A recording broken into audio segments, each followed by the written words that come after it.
मैं हूं मीनाक्षी सा। यूके SSSC का मामला इस वक्त पूरे राज्य में व्याप्त है और इस चेहरे को गौर से देखिए, जो है बॉबी पवार। ध्यान से देखिएगा इस चेहरे को, जिसने यूके SSSC का जो मामला है उसे उठाया था। अब 7 तारीख को महारैली का आयोजन किया गया है, जिसमें लोग अपने अपने पक्षों को लेकर आएंगे, चाहे वो जिस भी सब्जेक्ट को लेकर हो। लेकिन जो उत्तराखंड में आज तक पेपरों को लेकर धांधली हुई है, चाहे वो वीडियो VPDO की हो, चाहे वो विधानसभा को लेकर हो, जो भी धांधली हुई है, सबका उस दिन कच्चा चिट्ठा खुलना है। तो आज प्रेस कॉन्फ्रेंस की गई थी, क्या जो पॉइंट थे वो क्या थे, एक बार दर्शकों को बताइएगा। देखिए, पॉइंट हमारे साफ है। जिन मुद्दों को लेकर हम लगातार लड़ रहे हैं, वो परीक्षाओं में धांधली हो, यूके SSC की परीक्षाएं हो या यूके PSC की परीक्षाएं हो, विधानसभा में जो घोटाला है, जो गलत तरीके से नियुक्ति दी गई है, या सचिवालय में भी इस तरीके की नियुक्तियां दी गई है। और उसके इतर हटकर आप देखेंगे कि सहकारिता विभाग में कितना बड़ा घोटाला हुआ है, स्वास्थ्य विभाग में कितना बड़ा नौकरियों के नाम पर घोटाला हुआ है, और उच्च शिक्षा में कितना बड़ा। और ये मज़े की बात यह है कि ये सारे विभाग एक ही मंत्री के पास है। क्या उस मंत्री को उस पद से हटाकर आप उसकी कार्रवाई नहीं कर सकते? क्योंकि जब तक वो पद पर रहेगा तब तक यहाँ पर जांच पारदर्शी रूप से नहीं हो सकती है। वो जांच को प्रभावित करेंगे। और उनकी संपत्ति का ब्यौरा तो देखिए कितना, मतलब 5 साल में 200-300 गुना यदि बढ़ जाता है तो कहाँ से आ रहा है ये पैसा? तो ये आप देख सकते हैं कि सफ़ेद पोशों के यदि इन भर्तियों में हाथ नहीं है, इस भ्रष्टाचार में हाथ नहीं है, तो आप अनुमान लगा सकते हैं कि कितना तगड़ा उत्तराखंड में जो 22 वर्षों से चल रहा था सिस्टम, ये इस सिस्टम को साफ करने की बात है। आज पूरे प्रदेश के युवा प्रतिबद्ध है कि इसमें प्रतिबद्ध है कि हम इस सफाई अभियान में पूरी तरह से सब हम मिलकर एकजुट होकर पूरे प्रदेश में इस सिस्टम के खिलाफ लड़ेंगे। जी। अच्छा, जैसे देखा जा रहा है, आप बार बार मांग कर रहे हैं कि CBI की जांच हो, ED का सपोर्ट हो।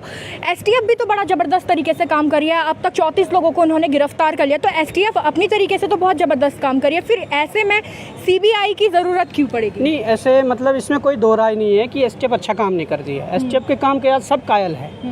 और STF ने जिस तरीके से ताबड़तोड़ गिरफ्तारियां की है, उसके बाद कुछ इनामी बदमाश भी घोषित किए हैं, उसमें सब संतुष्ट है। परंतु STF से और CBI तक का जो ये रास्ता है, ये इसलिए भी ज़रूरी है कि कुछ माफियाओं के बड़े नेताओं के साथ, बड़े अधिकारियों के साथ जो फ़ोटो वायरल हुए थे, क्या STF का दायरा वो है कि उन अधिकारियों को कटघरे में लेकर उनसे पूछताछ कर सके? नहीं।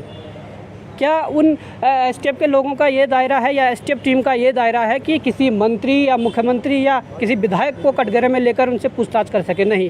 इसलिए पवार जी, इसी जो आपने अभी बात कही कि क्या ये दायरा होगा, इसको लेकर जब मैंने STF से बात करी थी तो उनका कहना था अपराधी को छोटा बड़ा नहीं होता, या फिर कोई सफेद पोस्ट या जो प्रिंटिंग प्रेस के लोग हैं वो नहीं होते। छोटा बड़ा कुछ नहीं होता। जो अपराधी है उसे गिरफ्तार किया जाएगा, उसको गिरफ्त में लिया जाएगा। कब लिया जाएगा? हमने कुछ नाम STF को ऐसे भी दिए हैं जो पार्टी से जुड़े हुए लोग हैं, जिन्होंने सिलेक्शन पाया और गलत तरीके से सिलेक्शन पाया। पार्टी के पदाधिकारी है, आपने अभी तक उनको तो उठाया नहीं। आप कौन से सफेद पोस्ट की बात कर रहे हो? आप कौन विधायक को उठाएंगे? आप मंत्री को उठाएंगे? नहीं। आपको लग रहा है नहीं उठा पाएंगे? उन लोगों को नहीं उठा पाया जो पार्टी से जुड़े हुए लोग हैं और जिन्होंने सिलेक्शन पाया है गलत तरीके से, तो आप किनको उठाएंगे? इसीलिए तो CBI की जाँच है कि मांग है, ये है। अच्छा, अभी भी सपोर्ट तो ED कर रही है ना? ED सपोर्ट कर रही है। ये चीज़ वायरल हो गई थी 15-20 दिन पहले, परंतु ED की अभी कार्रवाई सुनने में आई नहीं। क्यों खामोश है? क्यों ED वो नहीं कर रही है? अब गैंगस्टर भी किस लोगों पर लग चुका है, तो करिए ना आप, उनकी संपत्ति की कुर्की कीजिए, करिए। यहाँ के युवाओं को संतुष्टि मिलेगी।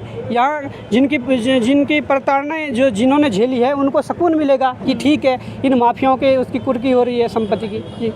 अच्छा, 7 तारीख को आप लोगों ने जो ये रैली आयोजित किया है, क्या इसमें चयनित छात्र आ सकते हैं?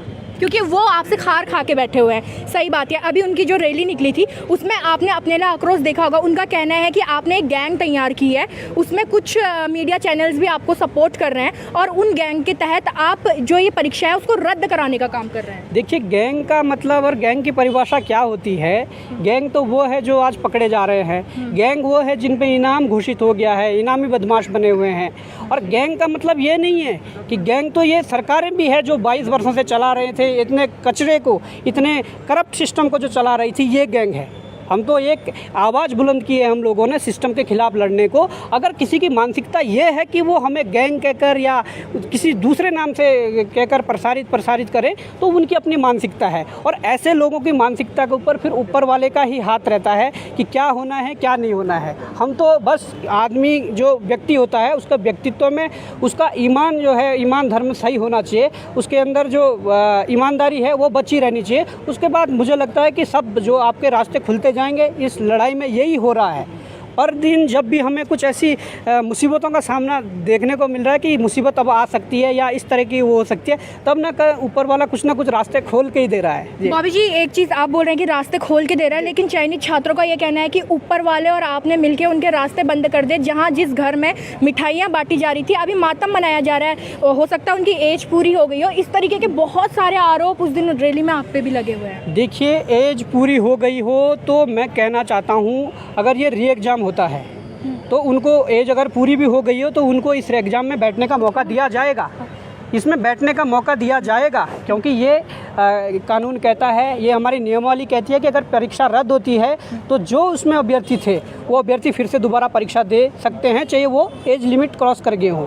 परंतु मैं कहना चाहूँगा कि ऐसा अगर इतने बड़ी धांधली में उन्होंने सिलेक्शन पाया है तो देखिए, इस सिस्टम के खिलाफ जो लड़ाई है, इस भ्रष्टाचार के जो खिलाफ लड़ाई है, साथ खड़ा होना पड़ेगा। ये भ्रष्टाचार तब मिट सकता है, अन्यथा नहीं। ये कब तक चलेगा कि हर बार आज उनका सिलेक्शन है, कल इनका सिलेक्शन या हमारा सिलेक्शन होगा, हम बोलेंगे नहीं आज हमको नियुक्ति चाहिए, भ्रष्टाचार अगले उसमें मोड़ में आप मिटा दीजिए, तो ये नहीं चलेगा। किसी ना किसी को बलिदान देना पड़ेगा, और ये बलिदान क्षणिक समय के लिए, मैं दोबारा रिपीट कर रहा हूँ, ये बलिदान उस क्षणिक समय के लिए हैं जब से मतलब परीक्षा रद्द होने से दोबारा परीक्षा होने तक, ये उस समय का एक छोटा सा बलिदान है। इसे देना पड़ेगा तो उत्तराखंड में ये गंदगी साफ हो पाएगी। जी, आप कुछ कहना चाह रही थी? जी, मैं ये कहना चाह रही हूँ कि चयनित छात्र, जैसे मेरा भी ये लास्ट अटैम्प्ट है, ठीक है, मैं भी 0 पॉइंट समथिंग से रुक के पढ़ी हूँ, ये भी मेरा लास्ट अटैम्प्ट है। और सबसे पहले मैं ये कहना चाहती हूँ कि ईमानदारी, अगर ये 100 क्वेश्चन थे पेपर में जो आए थे, एक तो भ्रष्टाचार, करप्शन और इतनी सारी लिपापोती और इतने माफिया पकड़े जा रहे हैं, उसके बाद एक्सपर्ट लोग आयोग के अंदर, आयोग के बाहर, दोनों तरफ धांधली चाह रही है, तो हम लोग कहाँ जाएं बताएं आप? कहाँ जाऊंगी मैं? किसके सामने समक्ष अपनी पीड़ा रखूंगी? पहले तो मैं मुख्यमंत्री जी से मैं निवेदन करना चाहूँगी कि अपना एक पक्ष रखे वो। अभी तक उन्होंने निश्चित नहीं किया। कभी कहते हैं कि परीक्षा रद्द हो गई, दूसरी तरफ चयनित छात्रों का समर्थन दे रहे हैं। इससे अच्छा एक दिन के लिए हमारे अध्यक्ष को बना दे मंत्री, तो देखिए आप, भ्रष्टाचार 24 घंटे में मिट जाएगा। क्यों नहीं कर रहे हैं आप? क्यों नहीं? आपके पूरे मंत्रिपरिषद में एक भी मंत्री योग्य हैं? इस तरह का किस तरह से निर्धारण कर रहे हैं? आगे की रणनीति क्या है? आप एक पॉजिटिव वे तो लाए। कहाँ जाएंगे हम लोग? ये बात मैं रखना चाह रही हूँ कि आप इसमें से आप हर 3 पालियों में क्वेश्चन पेपर हुए थे, तीनों में उन्होंने 15 क्वेश्चन डिलीट कर चुके हैं।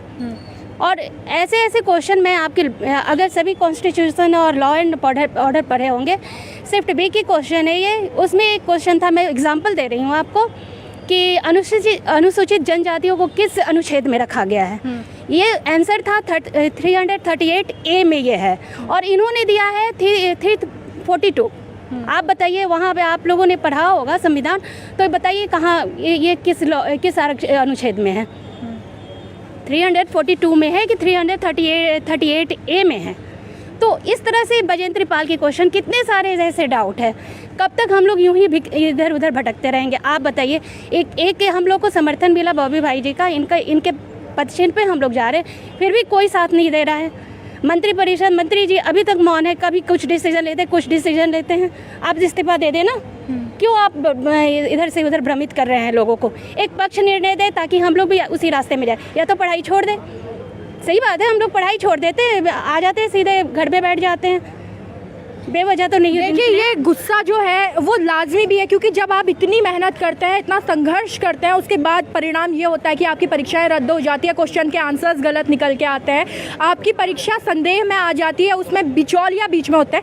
एक छोटी सी बाइट में बडौनी जी की लूँगी। भ्रष्टाचार को लेकर आप बहुत लंबे समय से थे, आज उत्तराखंड भ्रष्टाचार का हब बन गया, कहते हुए हमें शर्म नहीं आएगी, क्योंकि भ्रष्टाचार का हब बन चुका है। क्या कर रहे हैं? क्या हुआ उस समर्पण का हमारे? सबसे पहले तो हम पर्वतजन का बहुत बहुत शुक्रिया अदा करते हैं। फिर हमारा सीधा कहना है कि ये 22 साल की गंदगी है, और वो हमारे जो टाइगर है बॉबी पवार, ये सफाई करने के लिए उतरा है। तो हम ये नेताओं को बोलना चाहते हैं, जो ये मगरमच्छ बैठे हुए हैं, इन पे कार्रवाई नहीं हो रही है।